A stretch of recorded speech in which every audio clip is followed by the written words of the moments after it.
நடைபெற்றுக் கொண்டிருக்கிற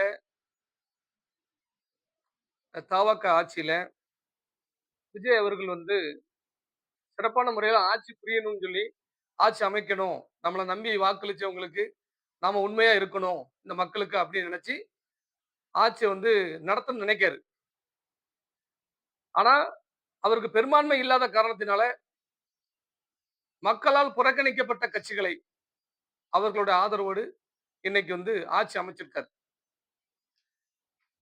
ஆனா, இது ரொம்ப நாளைக்கு போகாது. இது நீடிக்காது அப்படின்னு விஜய் அவர்கள் முதலமைச்சர் விஜய் அவர்கள் தெரிஞ்சு கொண்டு, நிரந்தரமா நம்ம முதல்வரா இருக்கணும் அப்படின்னா, நம்ம ஸ்ட்ராங் பண்ணணும். இன்னும் எம்.எல்.ஏக்கள் அதிகம் வேணும். அப்ப இடைத்தேர்தல்கள சந்திக்க வேண்டியிருக்கும் அப்படிங்கிற ஒரு சூழல்ல ஒரு சில எடுத்து பண்ணிட்டு இருக்காரு. ஏன்னா இவங்கலாம் எந்த நேரம் விடுதலை சிறுத்தை, கம்யூனிஸ்ட், காங்கிரஸ் இவங்கலாம் எந்த நேரம் நம்மள விட்டுட்டு போவாங்கன்னு தெரியாது. நம்ம அதுக்குள்ள ஸ்ட்ராங் ஆகணும்னு சொல்லி நினைக்கிறாரு. ஆனா, இவங்க இப்ப விடுதலை சிறுத்தை, கம்யூனிஸ்ட், காங்கிரஸ் இவங்க. அதுல குறிப்பா விடுதலை சிறுத்தைகள் வந்து தாங்கள் அதிகாரத்துல இருக்கும்போதே ஒரு சில விஷயங்கள செஞ்சிரணும் அப்படின்னு சொல்லி ஒரு ஒரு முடிவெடுத்து தென் தமிழகம் முழுவதும் ஒரு சிறு விஷயம் என்றாலும், ஒரு சிறிய விஷயம் நடக்குன்னா, அத ஜாதி ரீதியான பிரச்சனையா இவங்க வந்து வந்து கொண்டு போறாங்க. அந்த அடிப்படையில கடந்த கடந்த ஆட்சியில 10 மாதங்களுக்கு முன்பாக திருநெல்வேலியில கவின் என்ற ஒரு இளைஞர் வந்து படுகொலை செய்யப்பட்டார். அவர் ஆணவ கொலையால படுகொலை செய்யப்பட்டார் சொல்லி எல்லாரும் பெரிய லெவல்ல போராட்டம், ஆர்ப்பாட்டம்லாம் நடத்தி, அந்த பட்டியல் சமூகத்தோட தலைவர்கள் வந்து நிர்பந்தத்தால, அதாவது அந்த சுர்ஜித் கொலை செய்ய வந்து கொலை செய்ததாக குற்றம் சாட்டப்பட்ட அந்த சுர்ஜித் அவருடைய தாயாரையும், தகப்பனாரையும் வழக்குல சேர்க்கணும் அப்படின்னு சொல்லி பட்டியல் சமுதாயத்தோட தலைவர்கள் நிர்பந்தப்படுத்தினாங்க. அந்த வீடியோ எல்லாம் சமூக வலைதளங்கள்ல வந்துச்சு. காவல்துறை அதிகாரி சொல்றாரு, அவங்களுக்கு சம்பந்தம் இல்ல அப்படிங்கும்போது, அது நீங்க நினைச்சா அவங்கள தூக்கி ரிமாண்ட் பண்ணலாங்க. நாங்க அப்பதாங்க உடல வாங்குவோம். அதனால அவங்கள ரிமாண்ட் பண்ணுங்க அப்படின்னு சொல்லி ஒரு அப்பாவிகள சிறைப்படுத்தியிருக்காங்க. கடந்த ஆட்சியில சரி இது வந்து தப்பு. இது வந்து இந்த அம்மாக்கு வந்து அவ்வளவா உடந்தை இல்ல அப்படின்னு தெரிஞ்சுக்கிட்டு தான் கைது பண்ணாம காவல்துறையோட கட்டுப்பாட்டுல தான் இருந்தாங்க வீட்ல. தற்போது தலைமறைவு ஆயிட்டாங்கன்னு சொல்லி கைது பண்ணியிருக்காங்க. கோர்ட் உத்தரவு. சரி இன்னைக்கு வந்து இவங்க இவங்க வந்து தைரியமா அந்த அம்மாவ வந்து கிருஷ்ணகுமாரி அவர்கள வந்து கைது பண்ணியிருக்காங்க. இப்போ என்ன பண்றாங்கன்னா, சமூக வலைதளங்கள் முழுவதும் இப்ப வந்து அதாவது பிசி, எம்பிசி மக்கள் மீது அதிகமான தாக்குதல்களை வந்து எப்படின்னா சமூக வலைதளங்கள்ல தொடுக்குறாங்க. அப்ப இந்த ஆட்சி வந்து குறி ஒட்டுமொத்த பட்டியல் சமூகத்துக்காக மட்டும் தானா? அப்படிங்கிற கேள்விய இவங்க வந்து கொண்டு வரதுக்கு முயற்சி பண்றாங்க. மக்கள் அந்த கேள்வியில தான் இருக்காங்க. ஏன்னா ஆட்சி பொறுப்பு இத்தன நாட்கள்ல இவங்களால விடுதலை சிறுத்தைகளால மிகப்பெரிய கெட்ட பெயரு அதாவது முதலமைச்சர் விஜய் அவர்களுக்கு வந்து ஏற்பட்டிருக்கு. தற்போது ஆணவ கொலைக்கு தனி சட்டம் இயற்றணும். அது கடந்த ஆட்சியில வந்து ஒரு ஒரு நீதிபதிய ஓய்வு பெற்ற நீதிபதிய வந்து நியமிச்சிருந்தாங்க. அவங்க எல்லாமே ஃபேவரட் ஆனவங்க. அந்த ஆணவ கொலை தடுப்பு சட்டத்துக்கு ஃபேவரட் ஆனவங்க. ஆணவ கொலைக்கு தனி சட்டம் இயற்றட்டும். அதுல மாற்று கருத்து இல்ல. திரு வன்னியரசு அவர்கள் வந்து நேத்து திருநெல்வேலிக்கு ஆலங்குளம் பகுதிகள்ல பட்டியலின மக்கள் மீது தாக்குதல் நடத்திட்டாங்கன்னு சொல்லி சமூக நலத்துறை அமைச்சர் வந்து எல்லாத்துக்கும் பொதுவா இருக்காம நேரா எங்க வராரு திருநெல்வேலி வந்து அந்த குடும்பத்த மட்டும் பார்த்துட்டு ஆறுதல் சொல்லிட்டு போயிருக்காரு. அதே கோவில்பட்டியில பட்டியல் சமூகத்துக்குள்ளேயே வந்து ஆணவ கொலை நடந்துச்சு. ஆணவ கொலை நடந்துச்சு. பஸ் ஸ்டாண்ட்ல கூப்பிட்டு வச்சு, அதாவது கூப்பிட்டு வச்சு பெண்ண வந்து நான் பேசுதம்பா வாப்பா என்னுடைய என்னுடைய பிள்ளை நீ காதலிக்கிறியா அப்படின்னு தகப்பன் கூப்பிட்டு வச்சு அந்த பையனை துடிக்க துடிக்க அறுத்து கொண்டாங்க. இப்போ ஒரு வாரம் இருக்கும். அந்த குடும்பத்தை ஏன் போய் வன்னியர் அவர்கள் சந்திக்கல? அப்போ பட்டியல் சமூகத்துக்குள்ளேயே ஆணவ கொலை நடந்துச்சுன்னா அந்த ரஞ்சித் ஏன் பேச மாட்டாரு? இயக்குனர் ரஞ்சித் வந்து ஒவ்வொரு விஷயங்கள்லயும் அதாவது சாதிய ஒழிக்கணும் அப்படின்னு சொல்லி அவங்க பட்டியல் சமூகத்தை மட்டும் வந்து பாதுகாக்கணும். பிற சமூக மக்கள் என்ன ஆனாலும் பிரச்சனை இல்லை அப்படிங்கிற நோக்கத்துல இவங்க எல்லாம் கட்சி நடத்தி பண்ணிட்டு இருக்காங்க. தற்போது ஆணவ கொலை தடுப்பு சட்டத்தை ஆணவ கொலை தடுப்பு சட்டத்தை உண்மையிலே ஆணவ கொலை பண்ணக்கூடாதுதான். காதலுங்கிற வந்து ஒரு பிள்ளை காதலிச்சதுன்னா உடனே அந்த பையனை வெட்டுறது யாரையுமே ஏத்துக்கிறது இல்லையே. கொலையை வந்து நாங்க ஏத்துக்கிடல. பிசி, எம்பிசி மக்கள் நாங்க யார் வந்து கொலை செய்யறதை ஏத்துக்கிடல. ஆனா ஒருதலை காதலால 21, 22 பிள்ளைகள் செத்து போயிருக்கு. ஏன் வந்து அப்ப அதுக்கு தனி சட்டம் வேணும்ல. ஒருதலை காதலால கொல்லப்படுகிறவர்களுக்கு தனி சட்டம் வேணுமா வேண்டாமா? பிள்ளைங்கள் பள்ளிக்கூடம் போக முடியுதா? காலேஜ் போக முடியுதா? காதல்ங்கிற பொருவுல பின்னாடியே சுத்தி பிள்ளைகள் மனச மாத்துறாங்களே. பிள்ளைகள் மனச மாத்தி வந்து காதல்ங்கிற பொருள் நடுத்தெருவுல கொண்டு விட்டுட்டு போறாங்களே. கடந்த 4 நாட்களுக்கு முன்னாடி கஷ்டப்பட்டு படிக்க வச்ச பிள்ளை, தூத்துக்குடி மாவட்டத்த சேர்ந்த பிள்ளை, சென்னையில ஒரு கம்பெனில வேலை பாக்குது. 10 நாள்ல அந்த பிள்ளைய காதல்ங்கிற பொருள்ல கூட்டு போய்ட்டான். தேடி பிடிக்காங்க. அதுவும் பட்டியல் சமூகத்த சேர்ந்த பையன் தான் கூட்டு போயிருக்கான். அதே பையனுக்கு 3 திருமணம் நடந்திருக்கு. 3 வாட்டி அவன் வந்து பெண் பிள்ளைகள லவ் பண்ணி வந்து நடு ரோட்ல விட்டுருக்கானே. அப்ப அந்த தாய் தகப்பனுக்கு யார் பதில் சொல்லுவா? இப்படி அதையே பொழப்பா வச்சுக்கிட்டு இருக்கவங்கள தான் நாங்க எதிர்க்கிறோம். உண்மையான காதலுக்கு நாங்க எதிரி கிடையாது. பெண் பிள்ளைகள நாடக காதல்ல கூட்டு கொண்டு போய் நடு ரோட்ல விட்டுட்டு போயிருந்தானுங்க. அதனால தான் அண்ணன், தம்பி எல்லாரும் கோவப்படுறான்.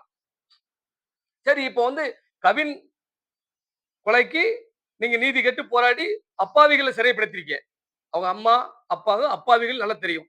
இப்ப அதே கவினுடைய உறவினர், அதே ஊர்க்காரர் கவின் போராட்டத்த முன்னெடுத்த நபர். பாலா என்ற பாலசுப்ரமணியன் தமாகா கட்சியில வந்து பொறுப்புல இருக்கிறவரு. அவர் தான் அந்த போராட்டத்த முன்னெடுத்தவரு. அந்த பையன் தான். ஐயய்யோ! ஆணவ கொலை பண்ணிட்டாங்க, வச்சுட்டாங்க, போயிட்டாங்க. அப்பாவி பையன் அப்படி இப்படின்னு சொன்னாங்க. இப்ப வந்து அப்பாவி பெண்ண, மாற்று சமூகத்த சேர்ந்த பெண்ண மயக்க மருந்து குடுத்து கற்பழிச்சிருக்காங்களே.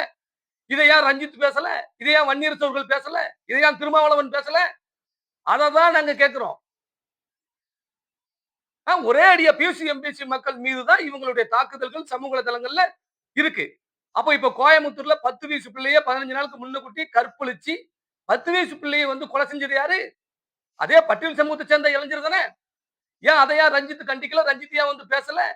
ஏன் அந்த சமூகத்தின் பேர சொல்லி போடல? ஏன் திருமாவளவன் அவர்கள் வந்து கண்டிக்கல? அந்த திருமாவளவன் ஏன் அந்த அந்த சமுதாயத்தின் பேர சொல்லி சொல்ல வேண்டியது தானே. இதே முக்குளத்தோர் பண்ணிட்டாங்க. பிசி, எம்பிசில ஏதாவது ஒரு சமூகம் பண்ணிட்டுன்னா, உடனே ஆதிக்க சாதி பண்ணாங்க, வச்சாங்க, போனாங்கன்னா, திருவண்ணாமலையில ஒரு பெண் பிள்ளை சாமி கும்பிட வந்த பெண் பிள்ளைய, வடமாநில பிள்ளைய காவலரா இருந்தவரு, அந்த பிள்ளைய கற்பழிச்சிருக்காரு. அவரு யாரு? குற்றவாளி யாரு? அப்ப பட்டியல் சமூகத்தை சேர்ந்தவர் தானே. இதே வந்து வந்து தூத்துக்குடியில எப்போதவன்றாம் பக்கத்துல உங்க எல்லாத்துக்கும் தெரியும். மிக ஒரு பொட்ட பிள்ளை மலங்களிக்க போன பிள்ளைய வீட்டுல பாத்ரூம் இல்லன்னு சொல்லி காட்டுக்குள்ள மலமணிக்க உள்ள ஒரு 17, 16 வயசு பிள்ளைய கற்பழிச்சு கொன்னானா கொல்லலையா? கொன்னு கொன்னு இப்ப வந்து இப்ப இப்ப அவனுக்கு தண்டனை குடுத்துருக்காங்கல்ல. அவன் யாரு? அவன் பட்டியல் சமூகத்தை சேர்ந்தவன் தானே. அந்த குற்றவாளி. அப்ப இதுக்கு ஏன் ரஞ்சித் குரல் குடுக்கல? விடுதலை சிறுத்தை ஏன் குரல் குடுக்கல? வன்னியரசு ஏன் அந்த வீட்ல போய் பார்க்கல? ஏன் பார்க்கல? அப்ப இப்ப இவங்க வந்து ஒட்டுமொத்த பேரும் சரி.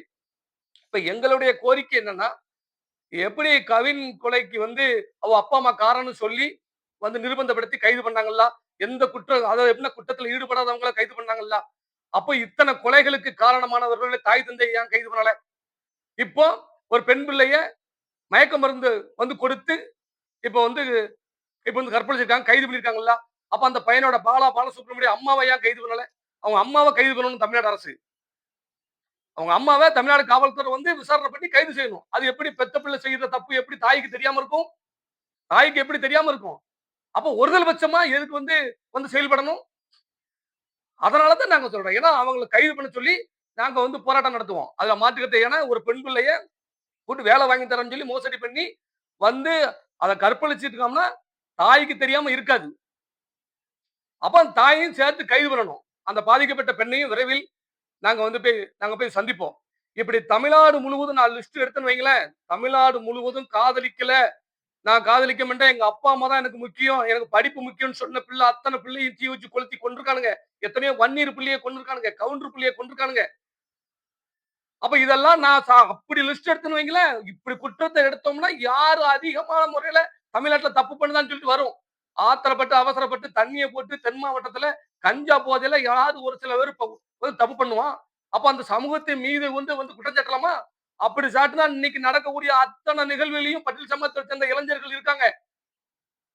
இதெல்லாம் என்ன வேலை? பெண் பிள்ளைகள் நடமாட முடியுமா? அத்தன குற்றவாளி தற்போது நடந்த அத்தன குற்றவாளிகளும் கொடூரமான கொலை குற்றவாளிகள பெண் பிள்ளைகள் குற்றவாளிகள். எப்படின்னா எப்படி?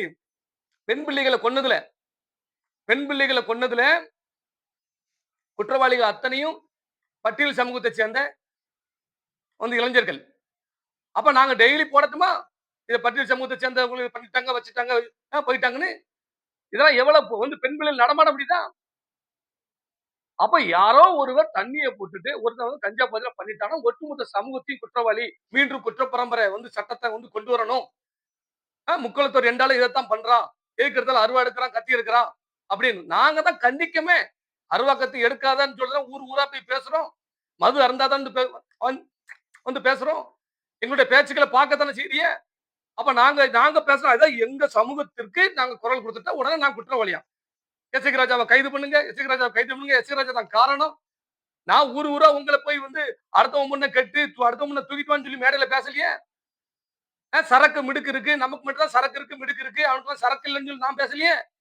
நான் ஊரு ஊரா போய் அத்தனை இடத்திலும் போய் அருவா எடுக்காத, கத்தி எடுக்காத, அரசு ஊழியத்துக்கு வா, அதிகாரியா வா, ரவுடியா வராத அப்படின்னு சொல்லி தான் நாங்க வந்து தென் மாவட்டம் முழுவதும் பண்ணிக்கிட்டு இருக்கிறோம். நாங்க வந்து அரசியல் பண்ணிட்டு இருக்கிறோம். அப்ப இது மிகப்பெரிய இது வந்து ஒரு சார்பா போது விஜய் அவர்களுக்கு எச்சரிக்கை தான் இந்த பேட்டியை நான் குடுக்குறேன். விஜய் அவர்கள் மிக கவனமா இருங்க.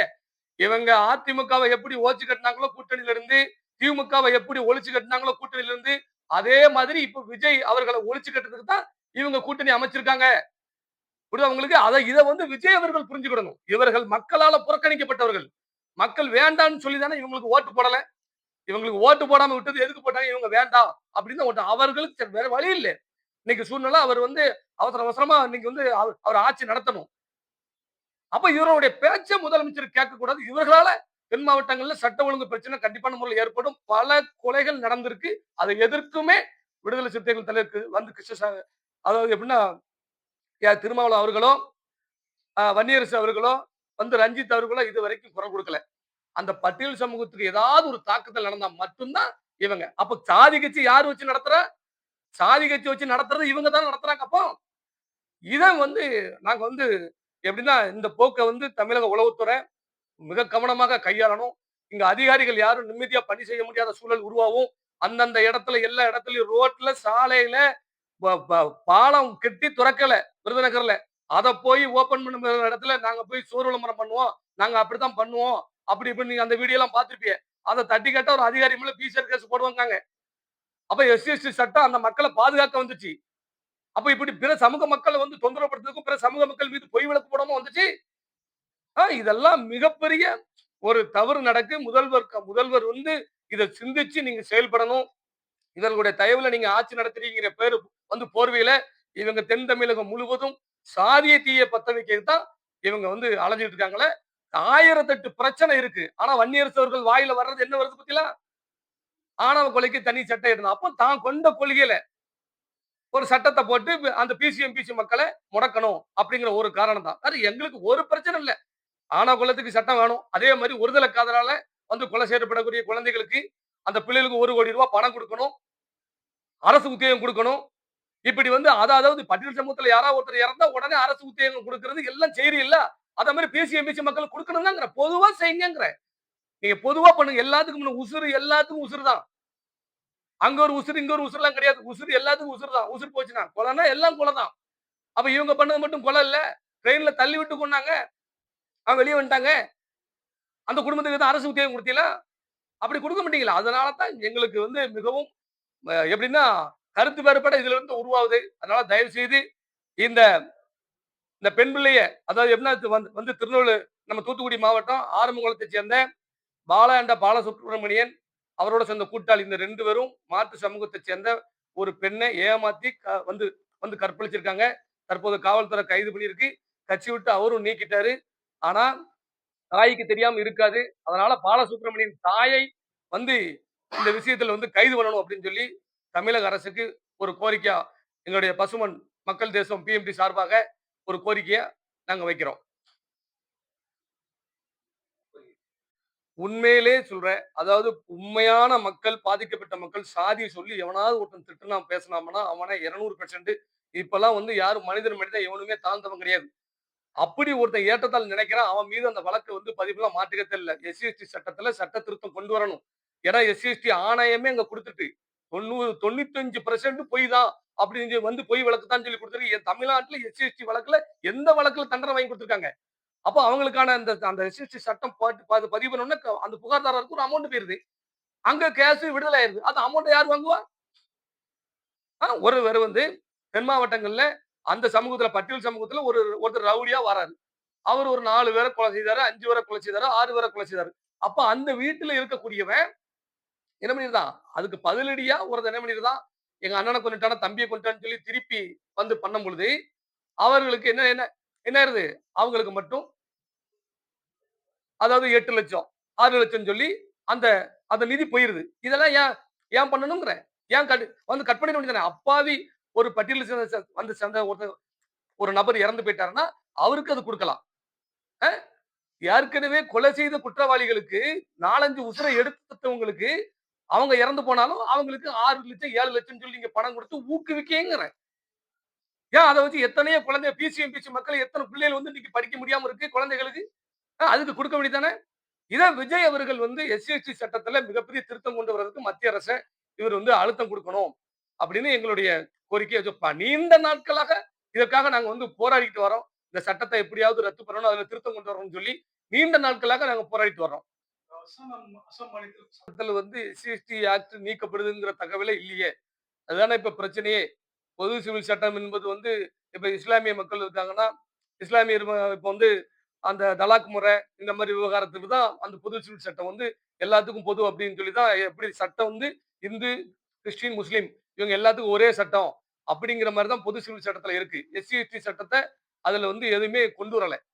அதனால அதுக்குன்னு தனியா அதாவது என்னன்னா அந்த சட்டத்தை நீங்க நீக்காம போனாலும் வந்து திருத்தம் கொண்டு வரணும். அத முறையா விசாரணை பண்ணணும். ஒருத்தர் மீது உடனே போயிட்டு உடனே ஆஸ்பத்திரியில போய் படுத்துக்கிட்டு அத வந்து காவல்துறை வந்து அது எஃப்ஐஆர் பொய்யா இருந்தாலும் எஃப்ஐஆர் போடலன்னா காவல்துறை மீது நடவடிக்கை எடுக்காங்க. அதத்தான் கேன்சல் பண்ண சொல்றேன். அத நிறுத்தணும். ஏன்னா ஒரு டிஎஸ்பி தலைமையில அத விசாரணை பண்ணி அது உண்மையா அப்படிங்கிறத அந்த 5 நாள் 10 நாளுக்குள்ள பண்ணணும். இவங்க சிறைக்கெல்லாம் அனுப்பி விட்டுட்டு கேஸ் எடுத்து எல்லாம் கொடுமையான முறை நடக்குங்க. இன சாதிகளுக்குள்ள தமிழ் குடிகளுக்குள்ள இணக்கமா ஆகாத சூழ்நிலையே இந்த பிசிஆர் தான். இணக்கமே ஆக மாட்டேங்குது. சட்டம் அவங்களுக்கு மட்டும் தனி சட்டம் இருக்கு. நம்மள வந்து இப்படி கொடுமைப்படுத்துறாங்களே அப்படின்னு சொல்லி நிறைய பொய் வழக்குகள் அது சிறைக்கு போனா தான் தெரியும். சிறையில போய் இருந்தா தான் ஒரு மனிதனுக்கு சரி நிறைய குடும்பங்கள் இன்னைக்கு சிறைக்கு போயிருக்கு. அந்த வழக்கால. பல இடங்கள்ல நிலங்கள வாங்கி போட்டுட்டு இவங்கள குத்தகை எடுத்த மாரி பட்டியல் சமூகத்தை சேர்ந்த ஒரு சில பேர குத்தகை எடுத்த மாரி அந்த இடத்துல போய் நீங்க போய் ஒரு ஒரு குடிசையில போட்டு உட்காருங்க. ஏன்னா உங்கள கேட்டோம்னா உடனே எஸ்சி உள்ள தள்ளி போட்டுறலாம். இப்ப அப்படிலாம் ஆயிட்டுங்க. ஒரு வியாபாரம் மாரி பண்ண ஆரம்பிச்சுட்டாங்கங்க இவங்க. வியாபாரம் மாரி ஒரு வீட போய் ஒரு போய் ஆக்கிரமிப்பு பண்ணுதாங்க. ஒரு வீட ஆக்கிரமிப்பு பண்றாங்க. அது என்னது இந்த பிசி, எம்பிசிய சேர்ந்தவன் தான் அத போய் ஆக்கிரமிப்பு பண்றான். ஆனா அத பாதுகாப்புக்கு என்ன பண்றான்? பட்டியல் சமூகத்தை சேர்ந்த யாராட்டும் 2 பேர கொண்டு அங்க வச்சுருவான். கேட்டா பிசிஆர் வந்துரும். உன்னை பிசிஆர்ல உள்ள தள்ளிருவேன். இதுக்காங்க வந்து சட்டத்த யாரு அம்பேத்கர் வந்து வந்து வந்து வடிவமைச்சாரு. சட்ட திருத்தம் பண்ணாரு. இந்த மக்களுடைய நல்லதுக்கு தானே பண்ணாரு. அதான் அங்க ஜனாதிபதியா வந்தாச்சே. நாட்டோட ஜனாதிபதியா 2 வாட்டி 3 வாட்டி வந்து அவங்க வந்துட்டாங்க. தலித் மக்கள் வந்துட்டாங்க. இப்ப யாருங்க ஜாதி பாக்கா? யாராவது ஜாதி பாக்காங்களா? ஒரு பொது இடத்துல ஒரு பொது இடத்துல போகும்போது சண்டை ஆனாலும் சரி, என்ன இந்த சாதி சொல்லி திட்டினாலும் பொது இடத்துல யாருக்கு என்ன சாதி தெரியும்? அப்ப இதெல்லாம் வந்து தவறு அப்படிங்கிறத வந்து உணரணும். அது விஜய் அவர்கள் மீது நம்பிக்கை இருக்கு. உண்மையிலே விஜய் அவர்கள் நல்லது செய்யணும் முயற்சி பண்றாரு. கண்டிப்பான முறையில அவர நல்லது செய்ய இந்த விடுதலை சிறுத்தை விடாது. அது மட்டும் நாங்க வந்து சொல்லிக்கிட்டோம். இடைத்தேர்தல்ல மிகப்பெரிய பின்னடைவ அவர் சந்திக்கும்போது தெரியும். தென் மாவட்டங்கள்ல இதனுடைய பாதிப்பு என்ன? வாக்களிக்கவே இல்லாதவங்கள வச்சு நம்ம வந்து ஆட்சி அமைச்சிருக்கோமே. இதால மிகப்பெரிய வந்து வாக்கு இழப்பு ஏற்படுங்கிறத இடைத்தேர்தல்ல கண்டிப்பான முறையில அவர் உணர்வாரு. இடைத்தேர்தலில் அவர் ஜெயிக்கணும்னா இவர்களுக்கு முதல்ல கடிவாளம் போடணும். விடுதலை சிறுத்தைக்கு கடிவாளம் போடணும்னு சொல்லி நான் கேட்டுக்கொள்கிறேன். கிளைகள் கொண்ட Annamal institute of hotel management and hospital management படிப்பில் சேர்வதற்கான அட்மிஷன் நடைபெறுகிறது.